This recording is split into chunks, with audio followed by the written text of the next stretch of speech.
I'm spinning this wheel, and wherever it lands, I have to go. Because Ryan Trahan challenged me Yeah, I'm in this video too, don't question it. to visit 10 random countries in 10 days to prove I have what it takes to be a real tourist. It's officially day 8 and we've already visited Italy, Switzerland, Germany, Poland, Denmark, Sweden, and the United Kingdom. Let's see where I'm going next.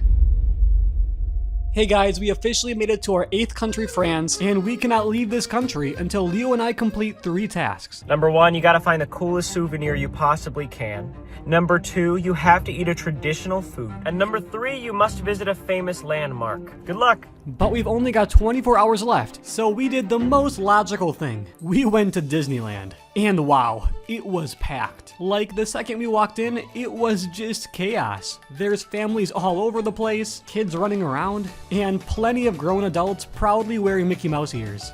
And the second you walk through those gates, the vibes just change. One second you're in Paris, the next you're in this little bubble where everything feels exciting and fun. And I've gotta say, as someone who's been to Disney World in the States, this place here in Paris actually holds up. Like, some of the rides here, so much better. Everything just seems a little bit more detailed and polished. It actually reminded us a bit of Tivoli Gardens back in Denmark. You can really tell Walt Disney took inspiration from that place. Except this felt like Tivoli on steroids. Sure, it's kind of stressful, but being here kind of makes you feel like a kid again. And it's impossible to not have fun. We spent hours just walking around, snacking on random treats, getting on every ride we could, and even though our legs were dead, we couldn't stop smiling. At some point, we ducked into one of the giant souvenir stores, and it was insane. There's shelves stacked with mugs, racks of clothes, plushies everywhere, bags, hats. It was kind of overwhelming until finally we found it. A little Mickey Mouse figurine standing next to the Eiffel Tower. It feels like the perfect souvenir for Paris. And plus, it's small enough that we won't hate ourselves for carrying it around all day. And just like that, task 1 is officially complete. But we'd already spent way more time than we expected inside Disneyland. So if we wanted to finish our second task before the day was up, we had to get moving. With our souvenir locked in and our tourist levels rising, we headed back into the city before Ryan got mad. If you fail, I'll be super mad, really upset. And then suddenly, right in front of us, was this massive glass pyramid,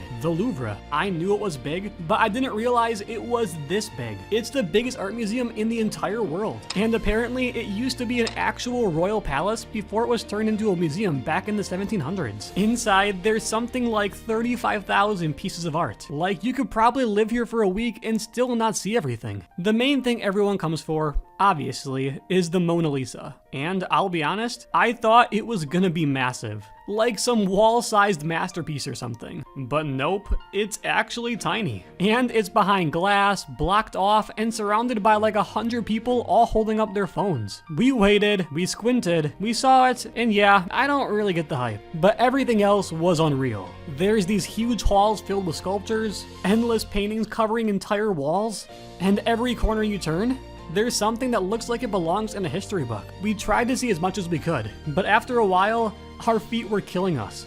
And by that point, our stomachs were louder than the crowd. So, as cool as it was, we decided to call it for now and go hunt down some proper Paris food. So we hit the streets again. And after walking through what felt like every side street in Paris, we finally found this place called La Forêt Secrète par John Imbert. And yeah, I'm definitely saying that wrong. Now, before we even walked in, we'd already looked it up online. And damn, the reviews were pretty rough. Like, people weren't just being dramatic. Some people said stuff like, the food is as bland as the chef is arrogant, and there are literal holes in the tables. Yeah, that didn't really give us much hope, but we were here, and they had exactly what we were looking for, ratatouille. Now, if you don't know what ratatouille is, it's one of France's most famous dishes. It's basically a mix of stewed vegetables like eggplants or zucchini, and originally, it was a way for farmers to use up their summer crops. And of course, most people know it from the Pixar movie Ratatouille.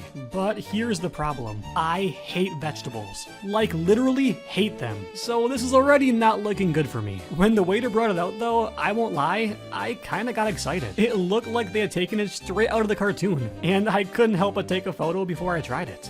But then I take a bite. And yeah, It just tastes like vegetables. Not my thing. Having just come from the UK, where fish and chips nearly made me throw up, I was really hoping France would be better. To make up for it, we ended up ordering this weird log-looking thing. At first, I had no clue what it was, but turns out it was spaghetti. And honestly, it was amazing. If I could have ordered 3 plates of that, I would have. The whole vibe was just a little bit too fancy for us, but hey, at the end of the day, we got the job done. So that means task 2 is officially complete. With 2 tasks done, we were down to the big one, the landmark. So we set back out into the Paris streets, trying to figure out what would be worthy of wrapping up our time here. And then out of nowhere, we came across Notre Dame. The closer you get, the more you notice all the little carvings. There's angels, saints, and gargoyles. Just hundreds of tiny details stacked up over the centuries. I looked it up while we were standing there, and apparently it's been around since the 1100s. Like, people have been coming here for nearly 1,000 years. That's insane. Part of it's still fenced off, and you can see the scaffolding where they've been rebuilding after it caught fire back in 2019. So we just stood there for a while, took it all in, snapped a couple of photos, and then we kept walking. Only a couple of blocks down the street, we saw it. The Eiffel Tower. I mean, I don't think it gets any more French than this. Apparently when they built it back in 1889, people literally hated it at first. They thought it was ugly, even called it an iron monstrosity. But now, it's the ultimate symbol of France. And over 7 million people visit it every year, making it one of the most iconic landmarks on the planet. I know back in the US we have the Statue of Liberty, but that doesn't compare to how big this is. This thing is more than 300 meters tall, and literally makes the Statue of Liberty look tiny. And yeah, in the daylight, it's impressive. But everyone kept telling us, wait until you see it at night. So we did. Yeah, that's more like it. Luckily, we managed to find the restaurant to sit down for some dinner. And right away, the whole vibe just feels different. It wasn't as fancy as the place we went to try ratatouille, but it kind of felt better. The food comes out looking incredible, and the view? It's amazing. We're not stuck behind some glass. The Eiffel Tower is just there, towering over everything. Leo said this was his favorite part of the trip. And honestly, I don't blame him. Between the music, the food, and that view, it feels like time just stops. This is the Paris moment we've been waiting for. And just like that, task 3 is officially complete. But we're not at the end just yet. We still have 2 more countries left on this insane journey, which means it's time for the Wheel of Destiny. On this wheel is every country surrounding France, and wherever it lands, we have to go next. Let's see where we're going. Subscribe to see which country we're going to next.